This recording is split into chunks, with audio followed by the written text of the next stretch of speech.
Bonjour à tous et bienvenue à cette webconférence qui nous amène dans le nord de la province de l'Ontario, vers la ville de Thunder Bay. Mon nom est Louise Van Winkle, je suis agente de migration ici à l'ambassade du Canada à Paris. Et dans quelques instants, j'aurai le plaisir de passer la parole à nos interlocutrices qui sont en direct, elles, du Canada. Il s'agira de Catherine Terrien-Kennedy. Elle est agente en employabilité et liaison communautaire avec l'AFNO, l'Association des francophones du Nord-Ouest de l'Ontario. Elle sera rejointe pour la présentation par Rachel Flozandi. Elle est agente d'établissement avec l'Association des francophones du Nord-Ouest de l'Ontario également. Et puis, pour la période de questions, elles seront rejointes par Lexi Penko, qui travaille pour le Thunder Bay Community Economic Development Commission, donc la commission de développement économique de Thunder Bay. La présentation sera en français, mais la période de questions sera bilingue. So the presentation will be in French. The question period will be bilingual. Please feel free to ask your questions in the official language of your choice, in French or in English. Vous pouvez donc poser vos questions dans la partie Q&A et pas dans le clavardage, pas dans le chat, mais bien dans la section Q&A et bien sûr en français ou en anglais, comme vous préférez. Avant de débuter la présentation spécifique à Thunder Bay, j'aimerais vous parler un peu du contexte dans lequel se situe cette présentation. En fait, la ville de Thunder Bay participe au programme pilote d'immigration dans les communautés rurales et du Nord. Vous savez peut-être que notre ministère, donc Immigration, Réfugiés et Citoyenneté Canada, a mis en place plusieurs programmes qui vous permettent de devenir résident permanent du Canada. Et on expérimente aussi avec des nouveaux programmes pour rencontrer des besoins spécifiques, parfois un secteur d'activité ou bien certaines régions. C'est le cas de ce programme pilote, donc pas encore un programme permanent, encore en phase d'expérimentation, mais qui permet bien d'obtenir la résidence permanente sous certaines conditions. Donc, pour un petit survol de ces conditions, c'est une option si vous souhaitez vous établir à Thunder Bay.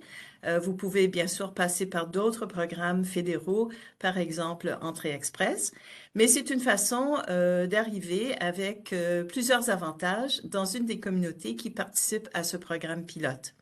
Il y en a 11 pour le moment, donc plusieurs dans la province de l'Ontario, North Bay, Sudbury, Timmins, Sault-Sainte-Marie et Thunder Bay. Au Manitoba, il y a deux régions, donc Brandon, la ville de Brandon, et une région qui inclut Rhineland, Plum Coulee, Gretna et Altona. Dans la province de la Saskatchewan, si on continue vers l'ouest, il y a Moose Jaw. En Alberta, c'est Claresholm. Et en Colombie-Britannique, Vernon, mais aussi West Kootenay, qui inclut les communautés de Trail, Castlegar, Rossland et Nelson. Les deux qui sont en caractère gras, Sudbury et Moose Jaw, participent à une autre initiative qui est celle des communautés francophones accueillantes. Mais comme vous l'entendrez, il y a une grande communauté francophone à Thunder Bay, comme c'est le cas dans d'autres communautés qui participent à ce programme pilote.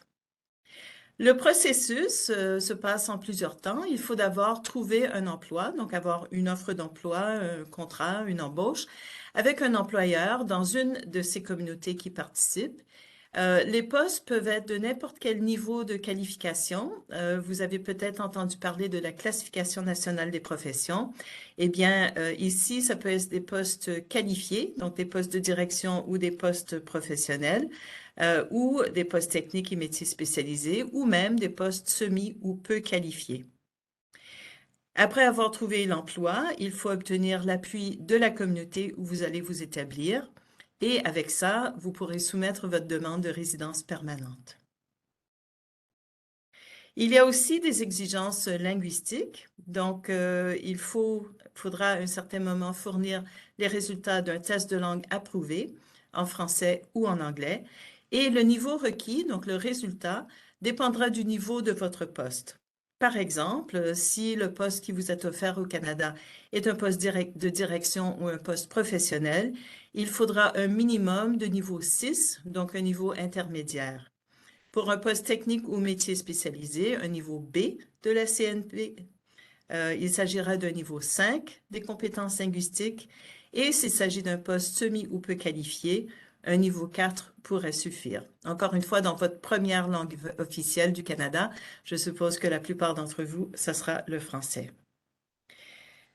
La communauté qui vous appuie devra être satisfaite que vous allez réellement vous y établir, que c'est vraiment une intention sincère. Et à moins d'être déjà au Canada avec un permis de travail et un emploi, vous devez démontrer que vous avez assez d'argent pour subvenir à vos besoins et ceux de votre famille pendant les premiers mois.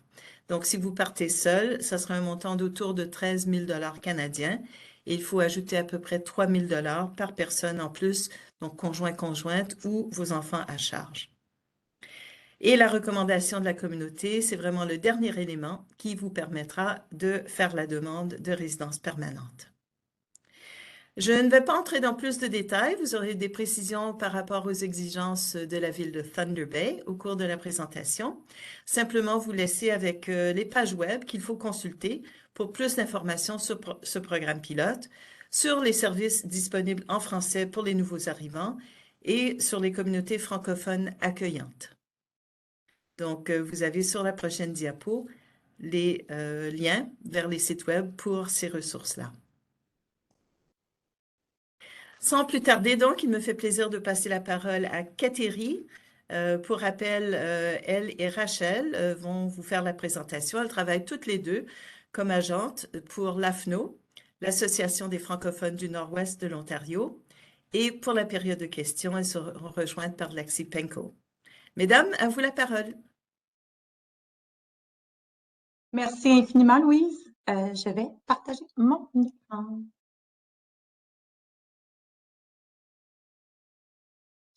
Donc, bonjour à tous et tous. Très heureuse parmi vous aujourd'hui. Donc, moi et Rachel, on est ici pour vous présenter la communauté un petit peu plus de plus près, pour vous partager notre vision et notre amour pour notre belle ville Thunder Bay. Donc, pour commencer, qui sommes-nous? On va aller un peu plus en détail tout à l'heure, mais comme Louise l'a très bien dit, on a Lexi ici avec nous qui travaille pour la Commission du développement économique de Thunder Bay. C'est eux qui chapeautent le RNIP de Thunder Bay. Et nous-mêmes qui travaillons pour l'Association des francophones du Nord-Ouest de l'Ontario qui offre des services d'établissement aux nouveaux arrivants francophones dans le Nord-Ouest de l'Ontario. Je voulais prendre une petite seconde pour vous situer. Où est Thunder Bay? Donc, Thunder Bay se retrouve, vous allez voir, j'ai très mal encerclé Thunder Bay sur la carte que vous voyez. Donc, la partie, je dirais, un petit peu plus vers Lyme, qui se situe dans le nord-ouest, c'est la région du nord-ouest de l'Ontario. Et Thunder Bay se situe juste au-dessus du lac supérieur, un petit peu plus à l'ouest. Donc, on a des distances, les distances entre les grands centres, vous pouvez les voir. Toronto se retrouve tout à fait en bas ici, mais vu qu'on a un aéroport international à Thunder Bay, c'est simplement un voyage de 2 heures en avion pour vous retrouver à Toronto et ensuite prendre un vol pour n'importe quelle destination dans le monde. Donc, même si ça peut sembler un petit peu isolé comme région, on est très connecté au final. Quand même intéressant, pardonnez-moi, de voir sur une plus grande échelle ici où se situe Thunder Bay au niveau du Canada. Puis vous donner aussi une petite idée, là, si jamais vous prenez la voiture pour vous rendre dans un autre centre. Donc, pour vous rendre à Winnipeg, qui se trouve ici à Manitoba, c'est environ 7 heures de voiture.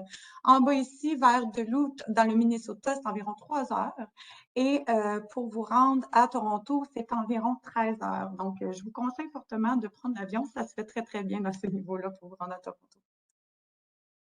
Thunder Bay, c'est quoi comme ville? Donc, en gros, c'est une ville avec une population qui augmente sans cesse. Aujourd'hui, à date d'aujourd'hui, on est plus que 121 000 d'habitants. On est également le carrefour du nord-ouest de l'Ontario. Donc, c'est vraiment à Thunder Bay que vous allez retrouver les services, que ce soit les services d'éducation, de la santé, etc. C'est vraiment le carrefour des services. Vous allez voir un peu plus loin en détail quel genre de services vous allez y retrouver. Ce qui est génial pour notre ville, c'est que le temps de trajet moyen résume environ à 15 minutes, tout dépendant de la destination et tout dépendant où vous vous retrouvez dans la ville. Donc, le voyagement pour vous rendre au travail, par exemple, ça se fait très, très bien. Pas d'embouteillage, ça fait toute la différence. C'est également reconnu pour être la ville la plus ensoleillée de l'Est du Canada. Donc, du temps-ci de l'année, vous pouvez voir le soleil jusqu'à 11 heures le soir facilement. C'est très beau à voir. Puis, vous pouvez voir aussi avec l'image, on est vraiment célèbre pour le géant dormant, en anglais, le Sleeping Giant. Vous pouvez voir son profil sur l'image à l'instant. Et c'est directement sur la côte à la marina du lac supérieur que vous pouvez le voir. Maintenant, je vais laisser le micro à ma collègue Rachel pour qu'elle puisse vous présenter le coût de la vie et la qualité de vie que vous pouvez trouver à Thunder Bay. Merci beaucoup, Catherine. Bonjour à tout le monde. Donc, moi, c'est Rachel Piozondi, agente d'établissement à l'AFNO. Et je vais continuer la présentation avec le coût de la vie, qui est un aspect, je pense, le plus important lorsqu'on choisit notre future ville. Et donc, le revenu moyen à Thunder Bay, c'est environ 53 000 $ canadiens. Et ça, c'est les chiffres de 2017. On peut voir que c'est un peu en dessous du revenu moyen de l'Ontario, mais en dessous du revenu moyen canadien. Donc, le taux de chômage est de 4,1% les chiffres de mai 2022. Et au niveau des prix médians des maisons ou du prix moyen de location, ça, ce sont les derniers chiffres officiels qui étaient sortis, mais depuis quelques mois déjà, ça, c'est partout au Canada, on remarque une inflation. Donc, le coût des maisons, le prix moyen de location a beaucoup augmenté. Ça, c'est partout en Ontario et au Canada. Donc, ces chiffres-là ne sont plus vraiment d'actualité. Mais pour le moment, je dirais que le prix médian des maisons serait d'environ 350 000 au lieu de 282 100. Et pour la location, pour un appartement à une chambre, je dirais que c'est en moyenne 1100, 1200 $. Et bien sûr, si à Thunder Bay ça a augmenté, c'est qu'à Toronto, Ottawa, Vancouver, Winnipeg, ça va aussi, ça monte en flèche vraiment. Donc, c'est ça la réalité dans laquelle nous vivons en 2022, partout dans le pays. Et prochainement, prochain diapo, nous allons parler maintenant de l'éducation des soins de santé. Comme nous parlons un public francophone, quand même, je suis très heureuse de vous dire que si vous avez des enfants et que vous venez ici, vos enfants peuvent avoir l'éducation en français de l'élémentaire jusqu'au secondaire, donc du primaire jusqu'au lycée. Pour ceux qui utilisent ces termes-là. Donc, il y a l'éducation en langue française. Ce sont des écoles francophones très bien desservies avec de bons programmes, de belles activités et de très, très bonnes ressources pour vos enfants.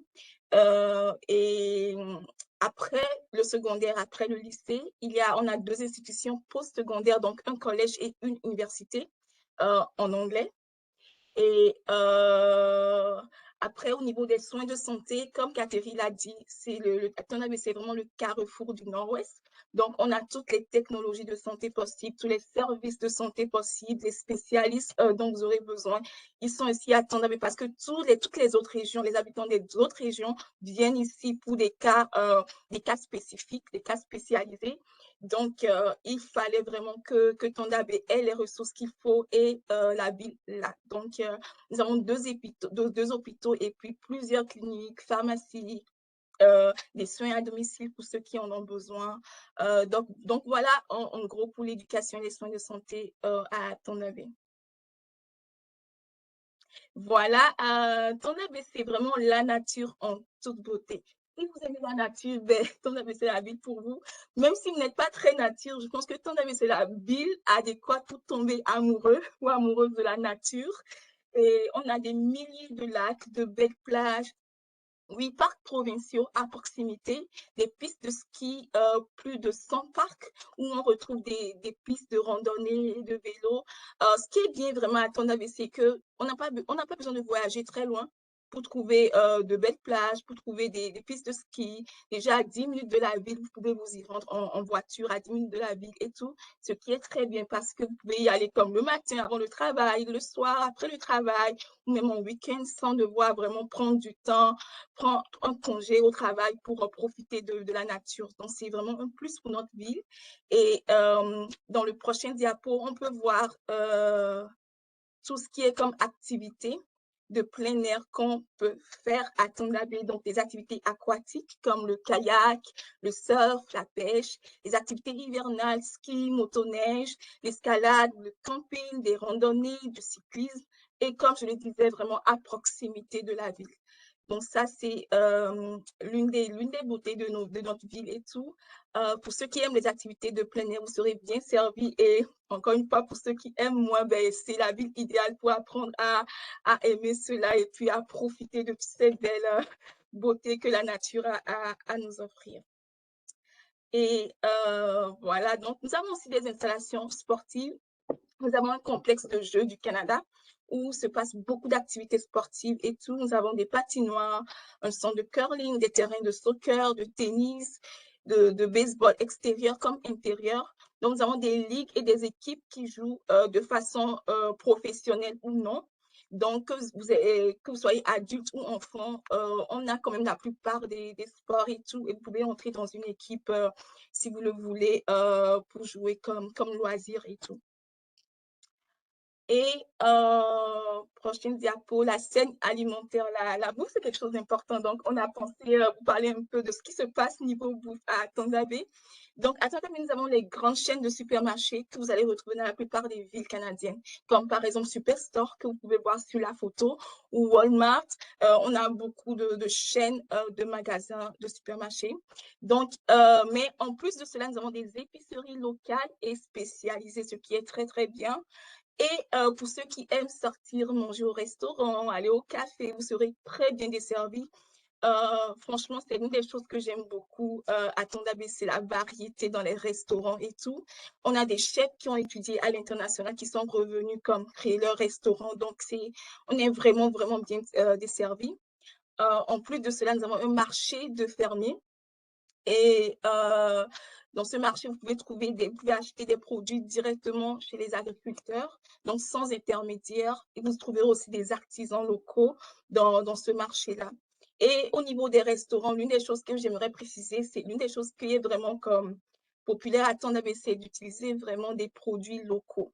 Il y a beaucoup ça à Thunder Bay. Donc, on aime utiliser les produits locaux pour vraiment fructifier l'économie locale. Donc, ça, déjà, je dirais que ça affecte l'économie en général et même le goût des aliments que nous mangeons au restaurant. C'est quelque chose de très, très positif. Nous allons aussi trouver des micro-brasseries dans la ville également. Donc, voilà pour ce qui est de la scène alimentaire. Voilà, l'art de vivre. Pour ceux qui aiment les festivals, il y en a aussi à Thunder Bay en été comme en automne. Nous avons par exemple le Franco Festival, qui son nom l'indique est un festival pour célébrer la francophonie ontarienne. Ça se passe souvent en septembre, donc si vous êtes par Thunder Bay en septembre, n'hésitez pas à y participer. Et nous avons aussi d'autres festivals comme le Festival de l'Inde en été ou plein d'autres festivals de musique, des carnavals. Et aussi les arts. Les arts ont une grande place aussi dans la ville. Nous avons des galeries d'art, un orchestre symphonique, des groupes de théâtre professionnels, des groupes de danse. Et si vous voulez en savoir plus sur les événements qui se passent à Thunder Bay, nous avons le lien là sur le diapo. Vous pouvez y aller et puis voir les événements, le calendrier des événements de la ville de Thunder Bay. Et aussi, niveau transport, le transport, c'est un autre sujet important, je trouve, à discuter. Et on a un réseau de bus à Thunder Bay. Donc, si vous n'avez pas de voiture et vous n'avez pas de moyens de transport personnel, il y a un bon réseau de bus qui couvre toute la ville. Donc, vraiment, je trouve que les frais d'abonnement, comme mensuel, par exemple, ne sont pas vraiment chers par rapport aux autres villes. Mais aussi, vous pouvez payer par trajet si vous ne prenez pas beaucoup le transport en commun. Donc, nous avons un réseau de bus, nous avons aussi des compagnies de taxi. Et nous n'avons pas le Uber, pour ceux qui connaissent le Uber, mais nous avons l'alternative qui est le Ural, qui est aussi bien, qui est une autre alternative au taxi, en des fois moins cher. Et prochaine diapo, pour ceux que cela intéresse, nous avons aussi des lieux de culte. Nous avons des églises de presque toutes les dénominations. Nous avons une mosquée, un synagogue et nous avons aussi une belle communauté Baha'i dans la ville. Donc maintenant, je vais passer la parole à Catherine pour continuer avec tout ce qui est employabilité, les perspectives d'emploi. Merci beaucoup, Rachel. Donc, maintenant, regardons pourquoi que nous avons besoin de main-d'œuvre qualifiée à Thunder Bay. Premièrement, ben, on peut commencer à constater avec le tableau que vous voyez à votre gauche que la population active est en déclin depuis les dernières années et que la population non active, dont la population vieillissante qui ont la chance finalement de prendre leur retraite, la prennent et elle augmente sans cesse. Et même les projections que vous voyez sur le graphique à côté nous indiquent cette continuation de cette tendance pour des années à venir. Ceci dit, c'est pourquoi que le besoin est flagrant et que des programmes comme le RNIP existent pour attirer les gens à connaître cette ville avec plein d'opportunités. Juste en date du 13 juillet, juste pour vous donner une image qui rejoint ce que j'essaie de vous faire transmettre. En date du 13 juillet, il y avait plus de 1500 offres actives en ligne. Donc, puis, il y avait plus de 208 offres bilingues, donc on nécessite l'utilisation du français et de l'anglais à ces offres d'emploi. Vous pouvez également voir avec le graphique que depuis septembre 2020, l'augmentation des offres augmente continuellement et le besoin est flagrant. Et aussi, très important à mentionner que Thunder Bay, il y a une magnifique communauté francophone, on va en parler un peu plus tard. Par contre, c'est une ville et une communauté, une région anglophone. Donc, il faut vraiment garder en tête qu'il faut avoir un très bon niveau d'anglais pour pouvoir obtenir un poste à Thunder Bay. Puis, comme vous pouvez voir, elle est évidente, la pénurie, puis les employeurs embauchent continuellement. Donc, ces chiffres-là, c'est juste pour vous donner une idée, mais c'est toujours à garder en tête et à revoir. Je voulais également nous pencher un peu sur les principaux secteurs d'emploi. Donc, le secteur de soins de la santé, c'est le principal secteur avec environ 30% de la main-d'œuvre locale qui y travaille.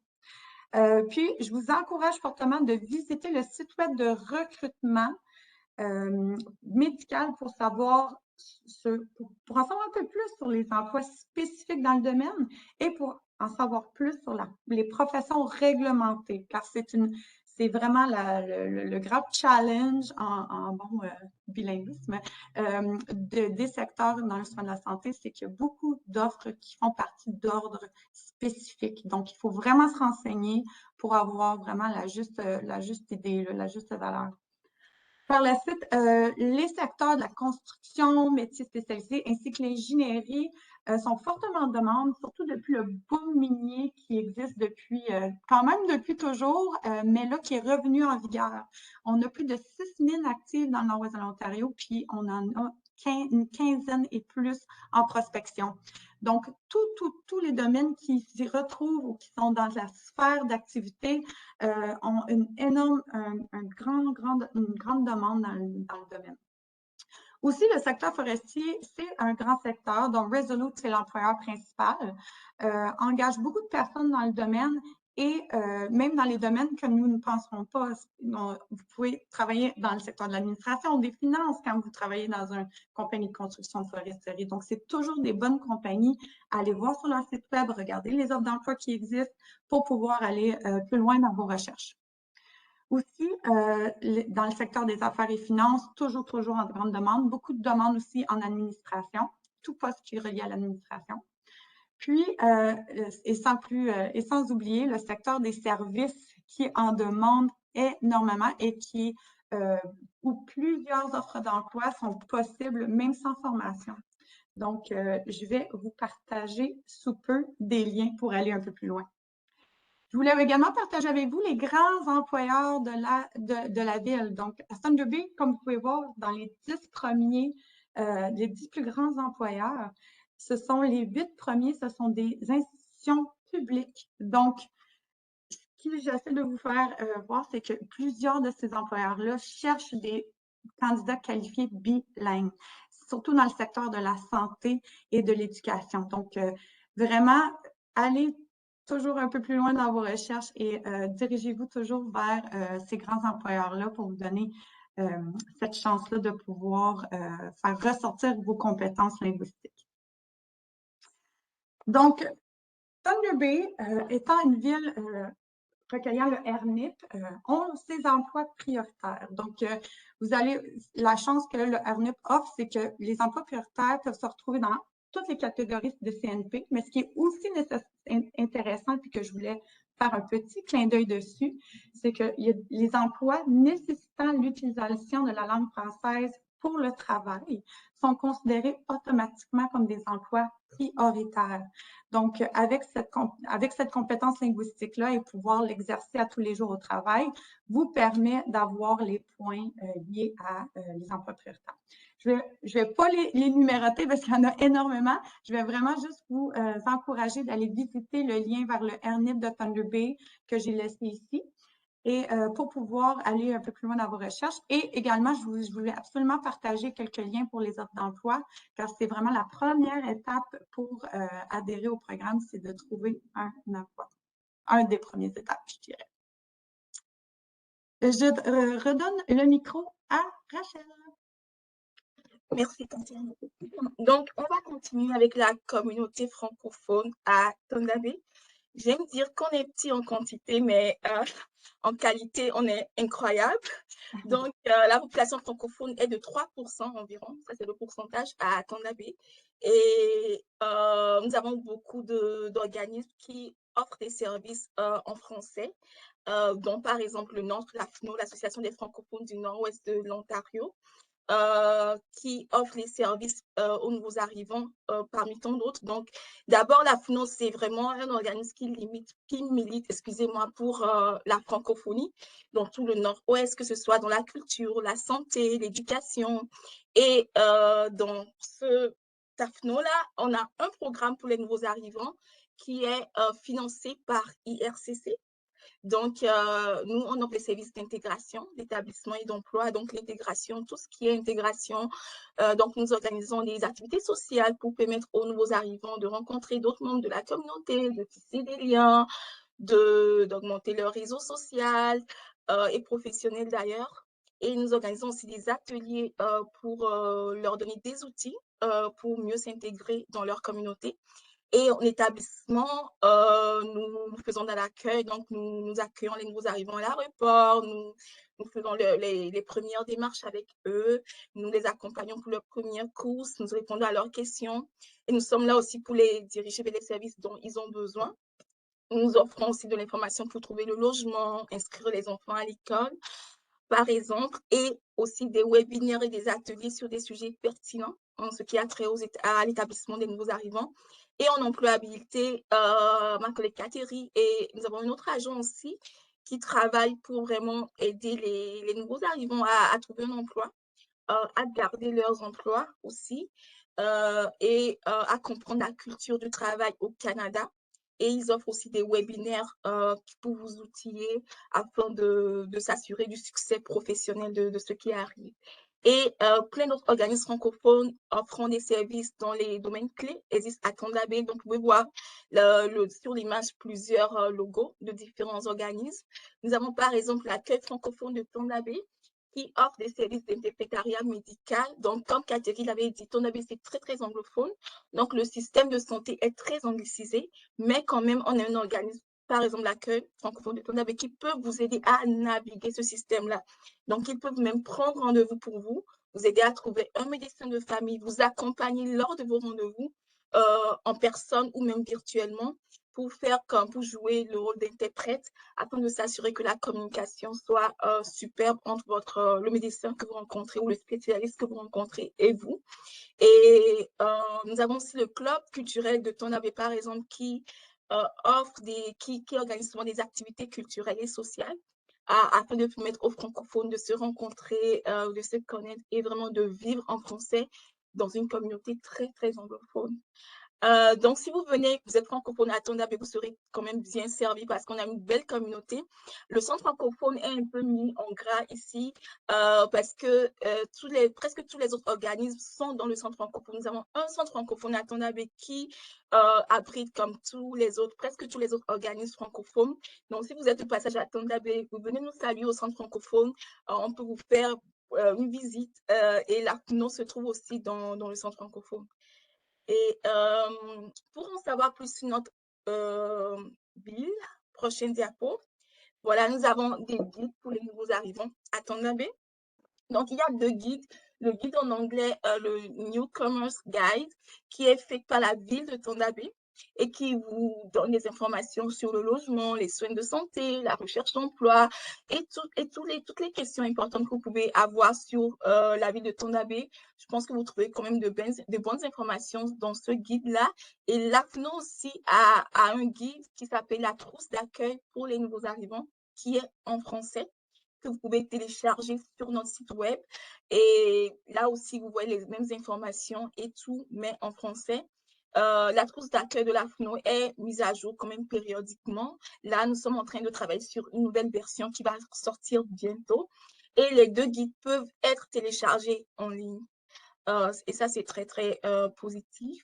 Et pour continuer toujours vers le prochain diapo, pour en savoir plus, nous avons 2 magazines. Donc, ce sont des publications périodiques. Donc, vous êtes encore curieux pour en savoir plus sur notre ville, vous pouvez aller toujours, ces 2 magazines sont disponibles en ligne. Et le premier, Tonda Bay Experience, vous nous montre un peu tout ce qu'il y a à faire de cool, de fun à Tonda Bay. Et nous avons Walai aussi, qui est le magazine des arts et de la culture de la ville. Donc, vous y trouverez des nouvelles locales dans le domaine des arts et de la culture. Donc, je vous conseille vraiment d'y jeter un coup d'œil et ça en vaut la peine. Voilà, et je pense que c'est tout de mon côté. Je lance la balle à Catherine pour conclure la présentation. Merci encore, Rachel.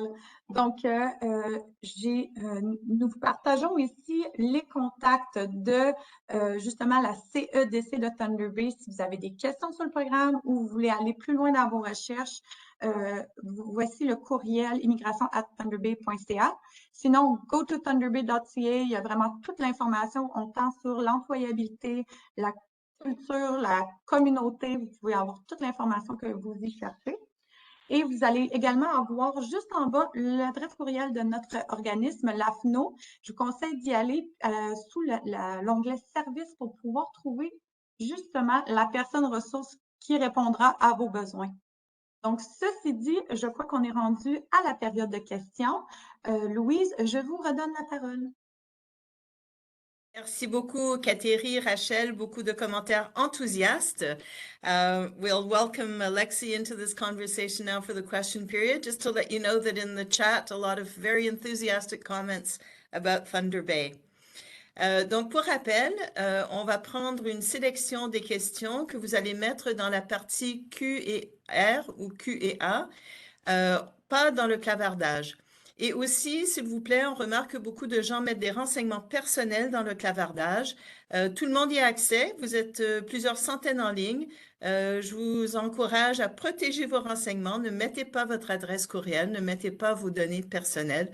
Sinon, nous, on ne peut pas contrôler qui va les utiliser et pour quelles raisons. So we'll take questions either in English or in French. You have to put them in the Q&R section, not in the chat. On va commencer donc avec la première question. On a fait référence à la recommandation de la communauté pour pouvoir faire la demande de résidence permanente. Est-ce que vous pouvez expliquer un peu plus de quoi il s'agit et comment l'obtenir? This is perhaps a question for Lexi. The question is, there was reference to getting a recommendation from the community after getting a job offer. Can you give a little more information about what that recommendation consists of and how to obtain it? When you get a community recommendation, what that is a document that allows someone to apply for permanent residence under the Rural and Northern Immigration Pilot. And so we've got the full process and everything described on our website, But if you get a job offer, an eligible qualifying job offer in Thunder Bay, you can apply to get that community recommendation, and that is what allows you to apply for PR using the RNIP. Donc, c'est en fait le document qui permet d'aller de l'avant avec une demande de résidence permanente. C'est la confirmation que la communauté de Thunder Bay a validé votre demande, votre intention. Donc, après avoir obtenu une offre d'emploi, vous pouvez suivre les instructions qui sont sur le site de Thunder Bay pour voir les différentes étapes et comment obtenir cette recommandation. Prochaine question, sur quel site est-ce qu'on peut trouver les employeurs qui participent à ce programme? Et j'ajouterais peut-être, est-ce que toute offre d'emploi à Thunder Bay pourrait éventuellement être éligible? Je ne sais pas si je le réfère à Alexis ou si Catherine, tu pourrais répondre? Oui, je vais me tenter. Oui, tout à fait. Donc, les emplois, ça doit être un emploi qui est considéré prioritaire pour la ville de Thunder Bay. Donc, c'est pour ça que tout à l'heure, il y a un lien qui va vous envoyer vers cette information-là, à savoir quel type d'emploi peut être considéré comme éligible pour le programme. Et il y a également un onglet employeur sur le site web de ARNIP Thunder Bay qui va vous permettre de savoir s'il y a déjà des employeurs qui sont prêts à entamer les démarches. Et sinon, si je ne me trompe pas, Lexi, tout employeur peut s'inscrire, tandis que c'est une offre d'emploi considérée prioritaire pour Thunder Bay. So Lexi, maybe we'll turn to you for a confirmation of that. The question was whether on what website is there a list of employers participating in this program? And I extended that a bit to ask if it had to be an employer on that list or if other offers could be eligible as well. We do not keep a list of approved employers, but you're looking for a full-time permanent position with an organization that has been established in Thunder Bay for at least a couple of years or established elsewhere in Canada for at least 3 years. Donc, il n'y a pas de liste d'employeurs qui sont recommandés ou agréés, mais il faut que ça soit une offre d'emploi à temps complet et avec un organisme qui existe déjà soit à Thunder Bay ou ailleurs au Canada depuis au moins 2 ans. Donc, un employeur bien établi. Et pour revenir au point de Catherine, si j'ai bien compris dans la présentation, tout poste qui requiert le français est automatiquement considéré prioritaire. C'est bien ça? Si le français est utilisé à tous les jours comme langue d'usage. Très bien. Quelqu'un qui travaille dans l'enseignement du français langue étrangère et qui aimerait savoir s'il y a des opportunités, comment faire pour être recruté quand on est en dehors du Canada.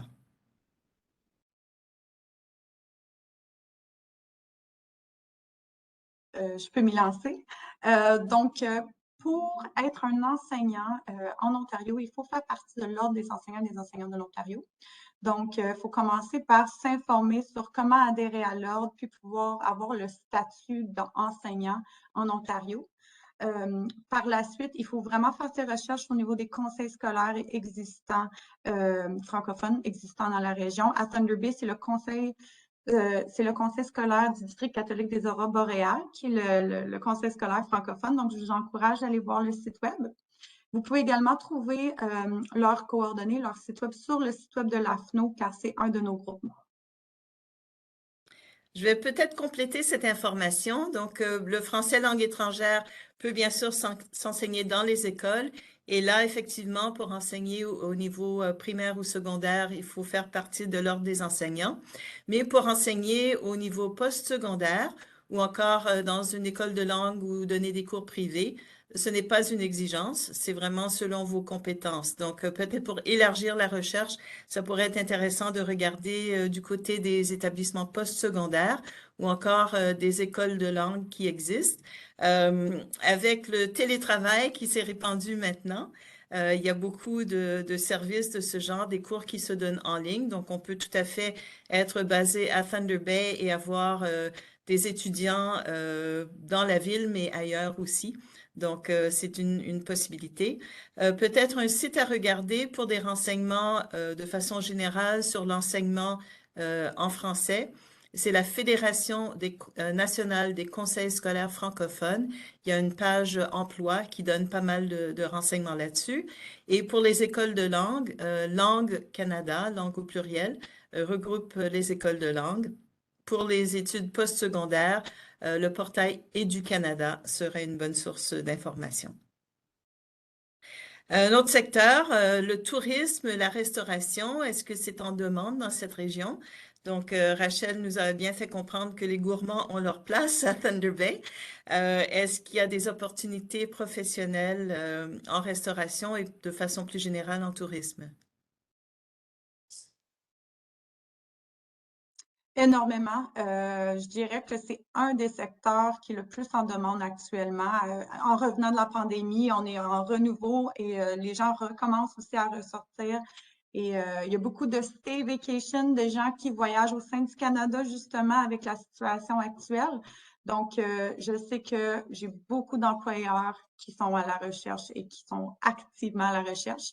À ce moment-ci, il faut juste s'assurer que le poste que vous convoitez répond aux critères du RNIP. Très bien. Des questions sur le coût de la vie. Est-ce qu'on peut revenir, s'il vous plaît, sur le prix de location d'un appartement avec une chambre à coucher, s'il vous plaît? Peut-être Rachel, est-ce que tu souhaites répondre? Oui, c'est environ 1100 ou 1200 dollars pour une chambre à coucher. Mais encore une fois, ça dépend du quartier, de la grandeur du logement, parce qu'on peut trouver des appartements d'une chambre très petite comme des appartements d'une chambre très grande, et aussi de la saison de location. En hiver, les coûts ont tendance à baisser, puisqu'en été, parce qu'en été, il y a plus de demandes, et en automne aussi, il y a plus de demandes. Donc, ça dépend, mais en général, c'est ça, comme 1100 à 1200, quand même, pour avoir un logement bien adéquat, bien aéré. C'est ça le prix en moyenne. Merci. Question for you, Lexi. Faut-il absolument trouver un travail pour postuler à ce programme? Is it absolutely obligatory to have a job offer to apply under the RNIP program? Oh, yes. Donc, la réponse est claire, c'est oui. Peut-être pour rappeler par contre que c'est un des programmes qui vous permet de vous établir dans la ville de Thunder Bay, mais si vous rencontrez les exigences pour un des programmes sous entrée express, travailleur qualifié fédéral, métier spécialisé fédéral, la catégorie de l'expérience canadienne, si vous avez déjà une année d'expérience au Canada, vous pouvez aussi vous qualifier de cette façon-là. Et pour rappel, Thunder Bay est dans la province de l'Ontario.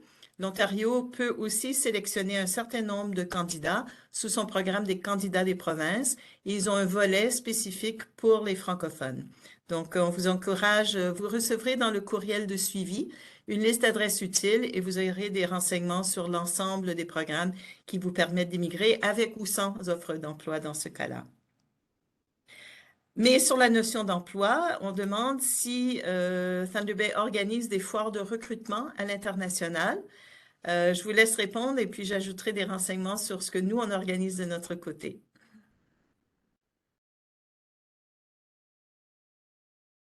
Ben, Louis, je vais vous laisser répondre parce que nous, dans notre région, on est souvent à Destination Canada et c'est vraiment la plateforme qu'il faut se retrouver pour connecter avec des employeurs. D'accord, ben je reprends le relais alors avec plaisir. Justement, c'est la période estivale, donc vous allez voir moins de webconférences, mais on est tout aussi occupés à planifier nos activités de la rentrée et notamment une édition qui sera hybride de Destination Canada Forum Mobilité. Nouveauté, pleine nouveauté cette année, sera lieu donc à nouveau avec un aspect en présentiel à Paris du 17 au 19 novembre. Pour la première fois sur le continent africain à Rabat, au Maroc, les 22 et 23 novembre. Et puis pour ceux qui préfèrent ou qui ne peuvent pas se déplacer, il y aura 3 jours entièrement en ligne du 28 au 30 novembre. Donc, ça sera une activité vraiment axée sur le réseautage, sur l'information. Des organismes francophones de partout au Canada se joindront aux provinces et bien sûr à notre ministère pour donner des renseignements. Et l'autre nouveauté, c'est qu'on va continuer avec des salons sectoriels. Donc, en janvier 2023, un salon entièrement en ligne pour le recrutement dans le secteur des technologies de l'information et des communications. Et puis en mars, pour l'hôtellerie, restauration et tourisme. Donc, la meilleure chose, je pense, c'est de vous abonner à notre infolette si ce n'est pas déjà fait. Comme ça, vous aurez les dates d'ouverture, d'inscription pour toutes ces activités. Et on espère effectivement que le nord de l'Ontario sera aussi présent que dans le passé. Il y a eu beaucoup d'informations et de pistes vers les offres et comment communiquer avec les employeurs. Je continue dans les questions ici. Donc, quelqu'un qui vous remercie pour la présentation et toutes les opportunités, qui aimerait savoir ce qui va être partagé comme document après. Donc, vous recevrez un courriel de suivi dans les prochains jours. Il y aura une copie de cette présentation, donc vous aurez tous les liens utiles. Vous aurez aussi les coordonnées de l'AFNO pour les différents types de questions, ainsi que les coordonnées de la Commission de développement économique. Donc, ça devrait bien vous outiller. Et en complément, comme je dis, je vous encourage à vous abonner à notre infolettre pour des mises à jour et des articles sur différentes parties du Canada, y compris le nord de l'Ontario. Une question sur un emploi dans le domaine de la santé. Donc, on a bien compris que c'est prioritaire, surtout comme centre qui dessert beaucoup de communautés dans la région du nord-ouest de l'Ontario. Est-ce que pour un médecin dentiste, est-ce qu'il y a une procédure spécifique pour être accrédité?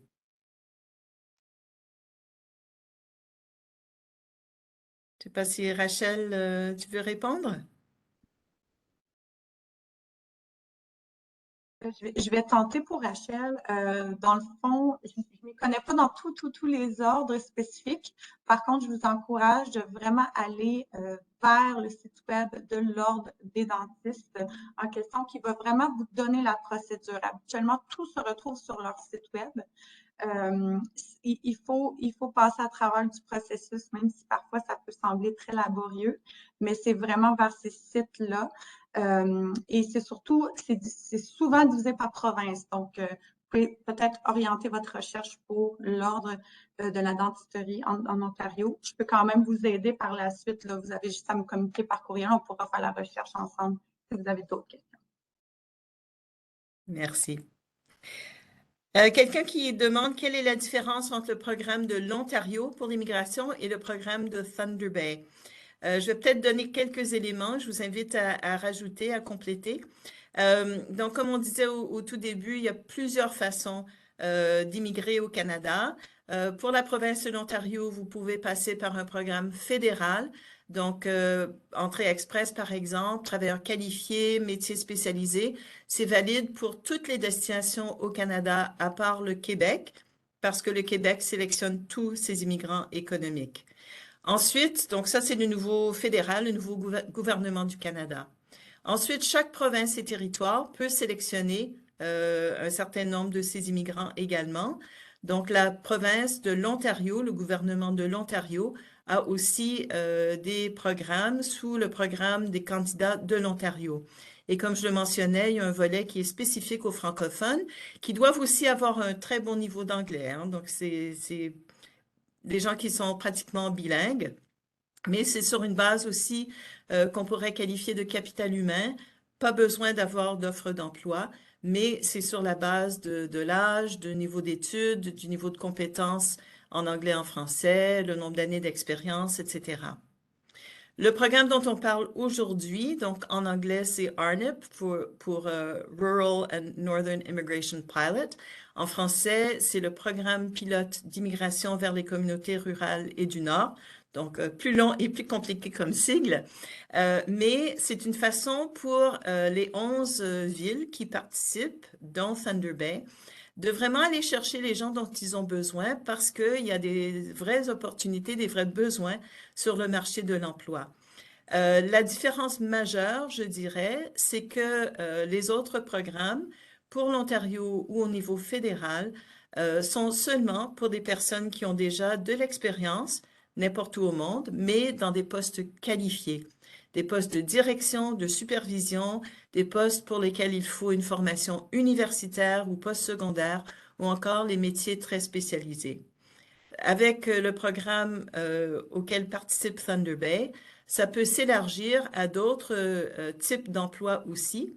Donc, si votre expérience est comme vendeur, comme chauffeur routier, comme aide-soignant, vous n'entreriez pas dans les autres programmes, mais il peut y avoir des vraies opportunités, de vrais besoins, et ça serait inclus dans le programme pilote dont on parle aujourd'hui, et spécifiquement pour Thunder Bay. Quelque chose que vous souhaitez ajouter? D'accord. Donc, tous les moyens sont bons, tous les moyens légaux, on s'entend. Le statut de résident permanent sera le même, peu importe comment vous y accédez. Donc, c'est vraiment trouver la route qui est la plus simple, la plus efficace pour vous. Si on trouve une offre, est-ce qu'on peut ramener notre famille?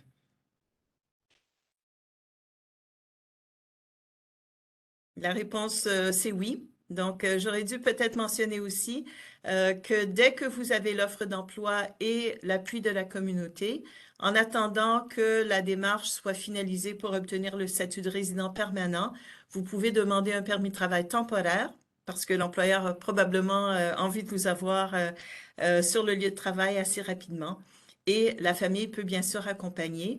De façon générale, les conjointes peuvent obtenir un permis de travail ouvert.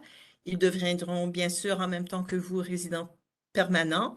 Et les enfants d'âge scolaire auront besoin d'un permis d'études en attendant d'avoir le statut de résident permanent. Mais on encourage les familles à s'installer, c'est clair. Continue dans les questions. Est-ce qu'il y a une tranche d'âge préférée par les recruteurs? Et est-ce que le test de langue est une exigence ou est-ce que ça dépend de l'employeur? Si un seul test suffit, est-ce qu'il faut passer celui du français ou de l'anglais? Donc, plusieurs questions. Est-ce qu'il y a une notion d'âge? Maybe Lexi, this would be a question for you. Is there an age limit to apply, or is there an age range that's preferred by the employers? We don't set any restrictions on age. You have to be an adult, you have to be 18, but there's no restrictions. Donc, pas de restriction d'âge du moment où le requérant principal est adulte, donc a au moins 18 ans, et il n'y a pas de restriction. Is a language test required? Yes. And it can be in French or English? French or English. On the IRCC website, it explains exactly which ones are acceptable, but TCF, TEF, CELPIP, IELTS, those are the ones that we look for. Donc, au moins un test de langue est requis, c'est votre choix si c'est en français ou en anglais. Bien sûr, l'employeur, avant de vous embaucher, doit être satisfait que vous avez les compétences linguistiques dont vous aurez besoin pour l'emploi. Mais pour les démarches d'immigration, il faudra fournir au moins un test de langue. C'est à votre choix. Donc, logiquement, vous allez soumettre celui dans lequel vous aurez les meilleurs résultats. Si votre français est plus fort que votre anglais, ça sera en français. Et il faut que ça soit un des tests qui est approuvé par IRCC. Donc, pour le français, c'est le TEF Canada ou le TCF Canada. Pour l'anglais, c'est le IELTS qui est disponible à travers le monde. Ou si vous êtes déjà au Canada, vous aurez l'option aussi du CELPIP.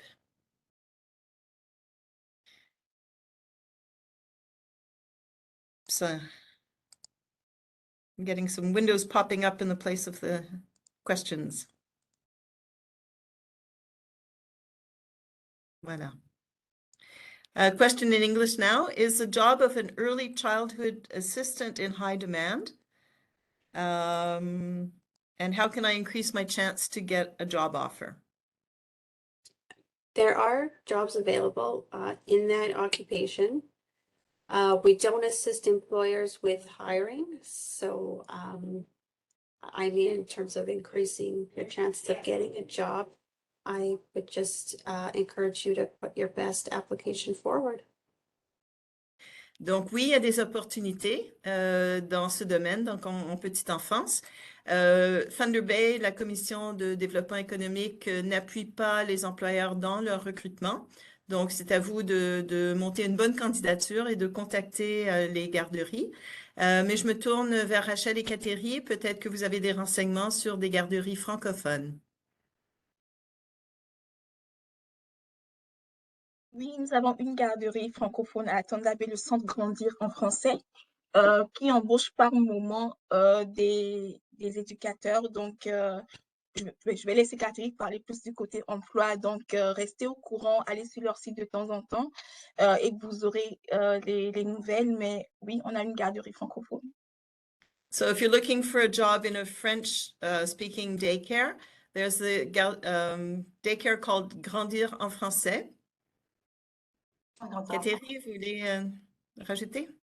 Oui, oui, tout à fait. Puis en plus, le centre est habitué d'engager des candidats internationaux. C'est vraiment, ils sont ouverts aux candidatures qui sont issues de l'étranger. Donc, il ne faut pas se gêner d'envoyer la meilleure candidature que vous avez à envoyer pour pouvoir retenir l'attention de l'employeur. Est-ce qu'il y a des choses qui vous viennent à l'esprit en termes de bonne candidature ou de choses à éviter? Ce n'est pas une des questions, mais je rebondis un peu sur ces derniers commentaires.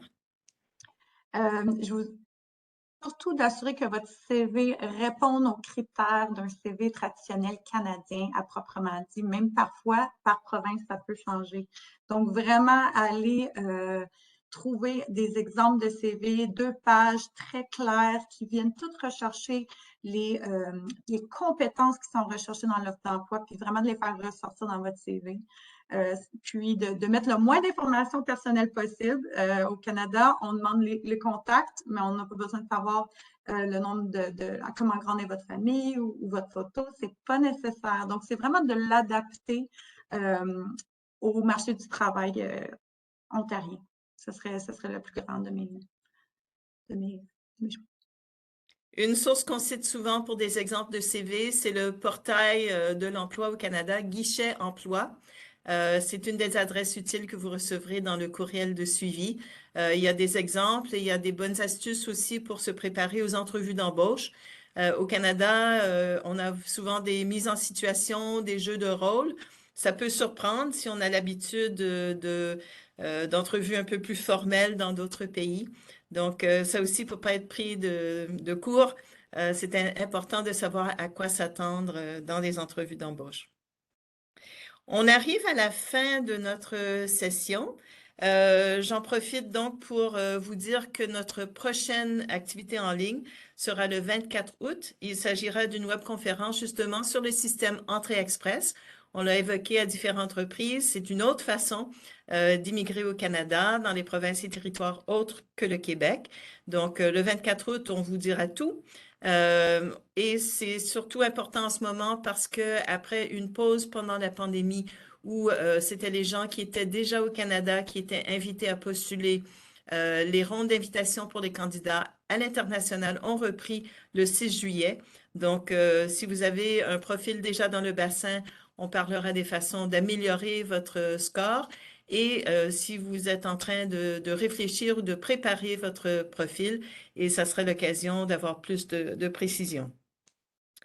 Je vous rappelle aussi que sur d'autres sujets, on a enregistré beaucoup de présentations pendant nos journées mobilité en juin et ces conférences restent disponibles sur notre page Facebook. Donc, faites une recherche avec DestCan pour Destination Canada. C'est justement notre événement phare, Destination Canada Forum Mobilité, qui aura lieu, comme je l'indiquais, en novembre. L'ouverture des inscriptions sera un peu après la mi-septembre. Donc, le CV canadien que vous allez préparer selon les modèles vous servira pour l'inscription. Et on vous encourage aussi à ne pas négliger votre profil LinkedIn. C'est souvent consulté Et donc, c'est une autre façon de vous présenter aux employeurs avec l'ensemble de vos acquis et de votre expérience. Et pour terminer, n'oubliez pas de vous abonner à notre infolettre. Comme ça, vous resterez à jour sur toutes les nouveautés, les nouveaux programmes et les activités. Il me reste à dire un grand merci, a big thank you to our 3 presenters today. Kateri Terrien-Kennedy, Rachel Florenti, qui sont avec l'AFNO, et aussi Lexi Penko avec Thunder Bay Community Economic Development Commission. Merci, bonne chance à tous dans vos projets et passez un très bel été. Thanks, everyone. Merci. Tout le monde. Merci, bonne journée à tous, bonne soirée.